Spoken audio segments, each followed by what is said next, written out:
They say the first thing you learn in life is how to cry. But no one teaches you how to stop crying when the world punches you in the face. 5 years old when I realized something. Adults lie.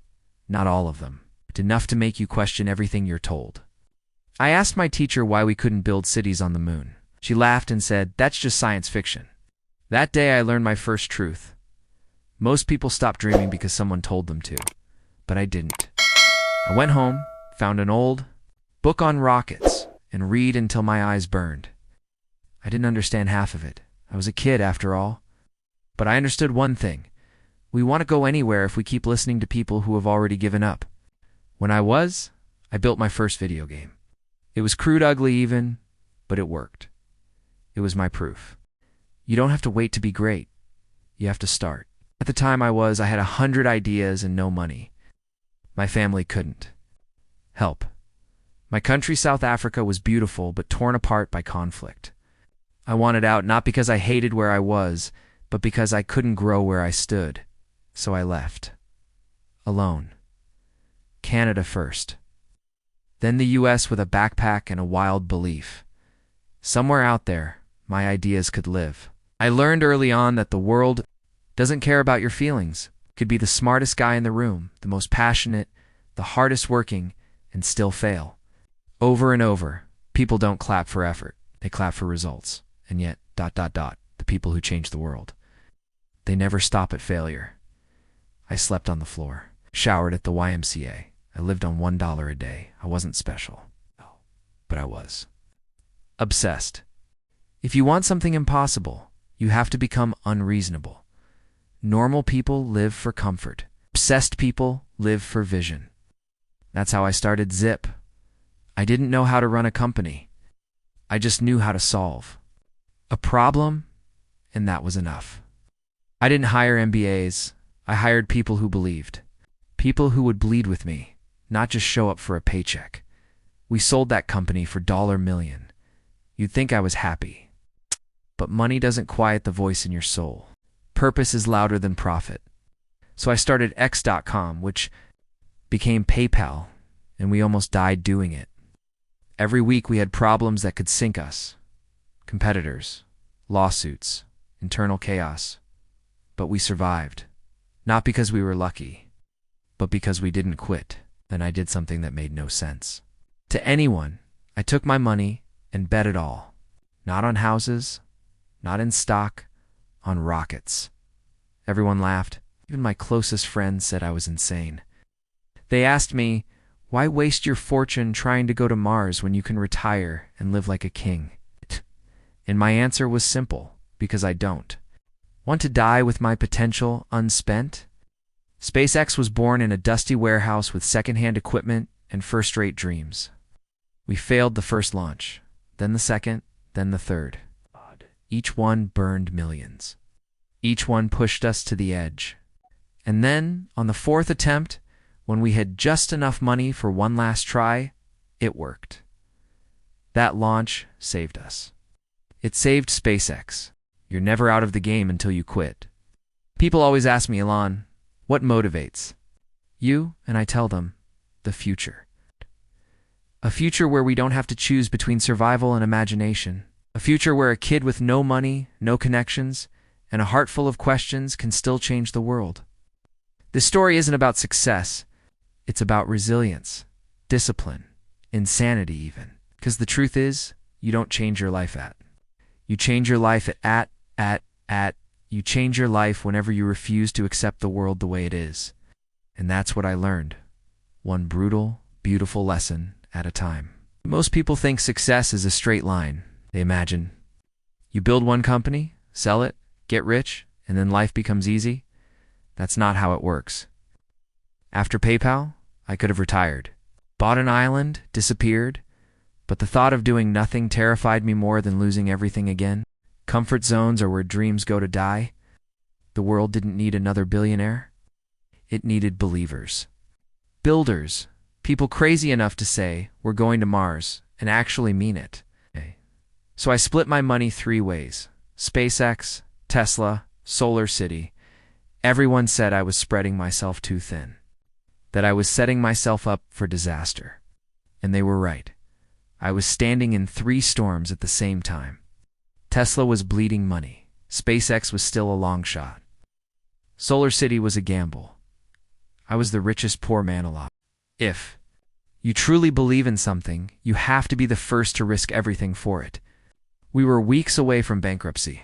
I had to borrow money just to pay rent. People forget that. They see the headlines today and think it was always inevitable. It wasn't. I remember Christmas. I had to decide which company would live and which would die.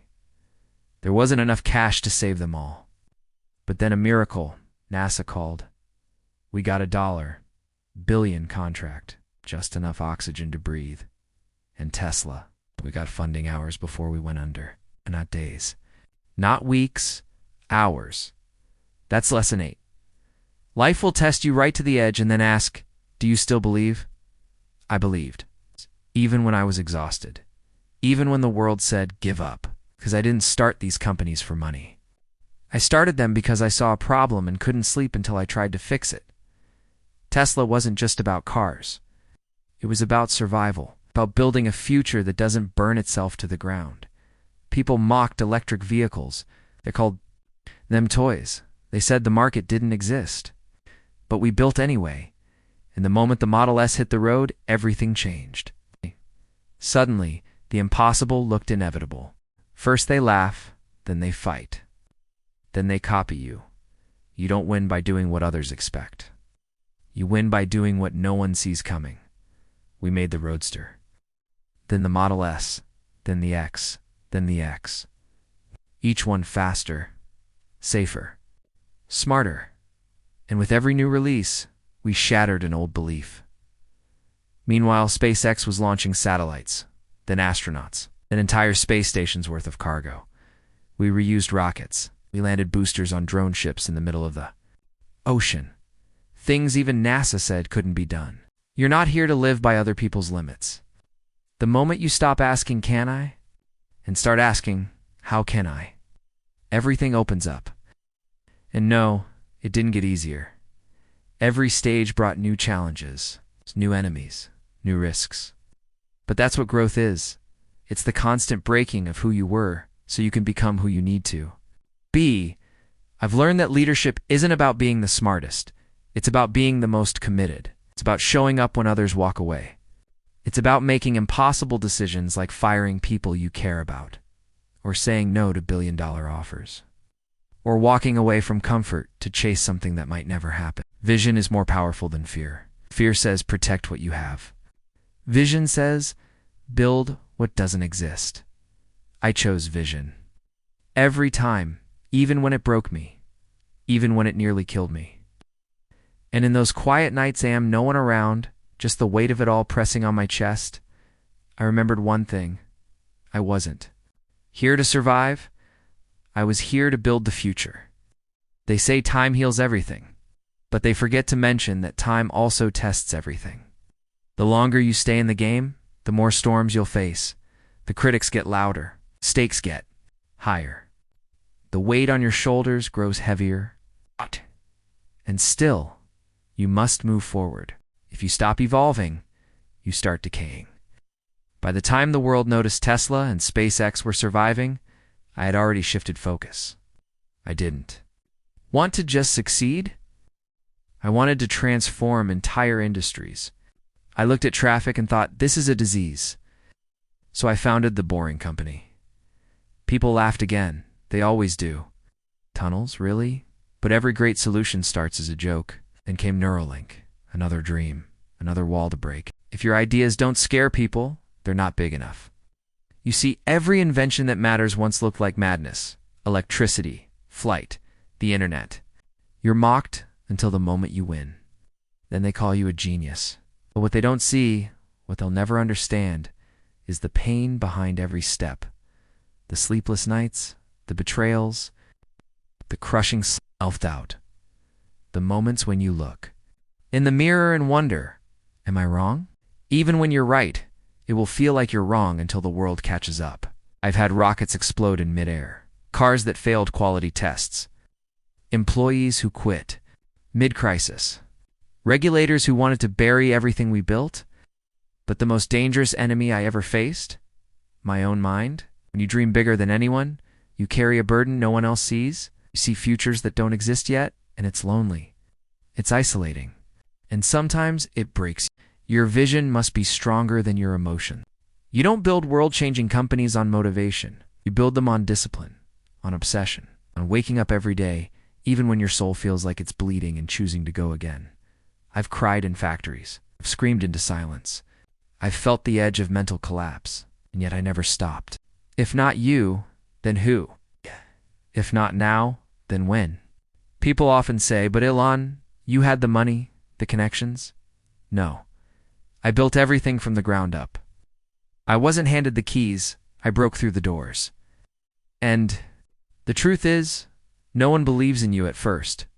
Not really. They wait, they watch, they criticize. Then when you win, they pretend they always supported you. You don't need permission to believe in yourself. You don't need validation.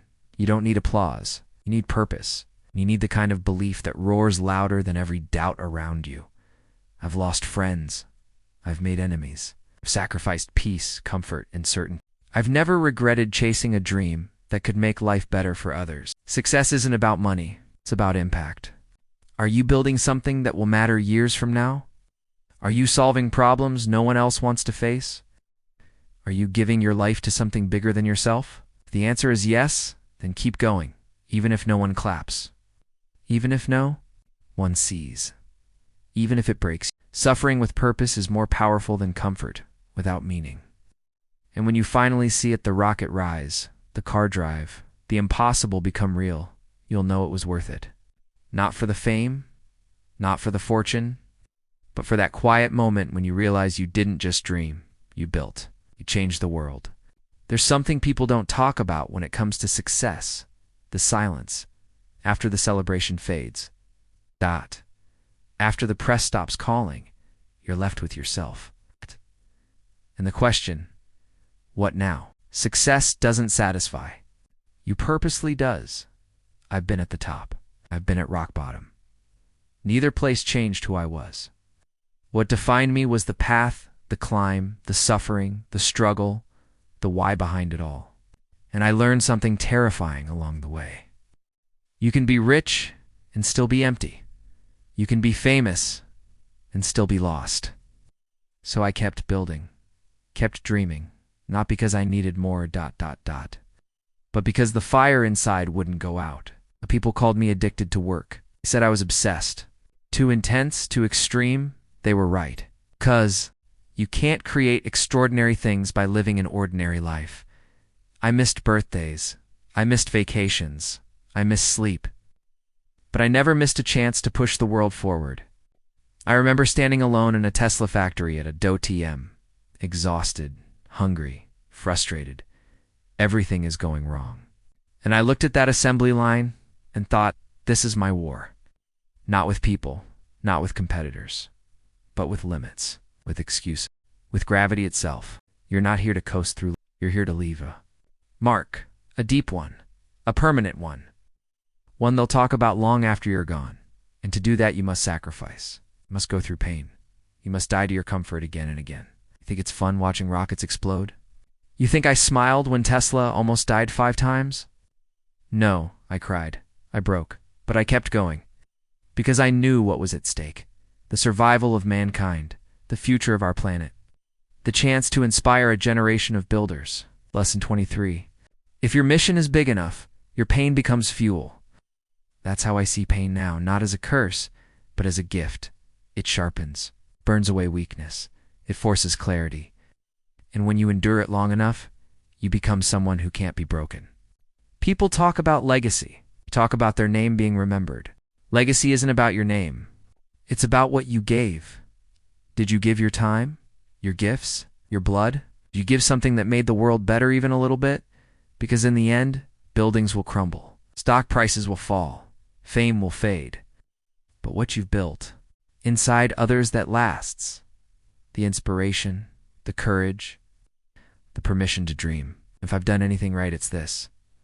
I've made people believe that more is possible. Cars can drive on sunshine, that rockets can land, that we can go to Mars, that you don't need to be born into power to change everything. And maybe the most important thing I've learned is lesson 25. The future belongs to the unreasonable ones, the misfits, the obsessed. The ones who look at the stars and say, that's not far enough. There's a moment in every builder's life when they realize they are no longer building just for themselves. It happens quietly. There's no applause, no announcement, just a shift. You stop thinking about success and start thinking about significance. Greatness isn't measured by what you take, it's measured by what you leave behind. I look at my kids, at the engineers, walking into our factories, at the next generation of dreamers, watching a rocket rise into the stars, and I realize this was never about me, it was about them, about you, about anyone who ever had a dream so big it scared them. The world doesn't need more critics, it needs more creators. Anyone can sit on the sidelines and complain. Very few will stand in the fire, take the hits, and build anyway. Here it is, raw, unfiltered. Truth. Everything worth building will cost you something. Time, sanity, comfort, friends, sleep, health. But what you gain. Power, immortality in the minds of those who come after. Ideas die, but impact echoes. I've had people tell me I'm wrong for decades, that I'm too ambitious, too intense, too detached, too obsessed. Maybe I am. Why we have electric cars that outperform gas ones? Why Mars is no longer a fantasy but a destination. So here's what it'll leave you with. Chase the thing you can't stop thinking about, even if it costs you everything. When the world says it's too much, smile, because that's the sign you're exactly where you need to be. Your limits are only real if you believe them. And I don't. Never have. Never will. I don't feel done. I feel like I'm just getting started, because energy doesn't come from rest, it comes from motion. When your mission is bigger than your pain, why I still work plus hours a week, not because I have to, because I'm on fire, because I see things no one else sees yet. Hyperloop, Neuralink, Mars colony, AI regulation. These aren't ideas, they're necessities. Because we're not just surviving where, the best way to predict the future is to build it, and that's what I intend to keep doing, till my last breath. Because one day, this voice will fade. But if I do this right, the fire I lit will stay alive in others. In the kid who watches a SpaceX launch with wide eyes, in the teenager who builds their first robot in a garage, in the dreamer who dares to think, what if? So if you've listened this far, if you felt something stir inside you, then maybe, just maybe, it's your turn now. Legacy isn't what you leave, it's who you ignite. And if my story means anything, let it mean this. You're not too small. You're not too late. The world hasn't seen your final form. Stand up. Burn bright. Build wildly. Never ever settle. Because in the end, the universe rewards the relentless. And that is what years of failing, building, breaking, and believing has taught me.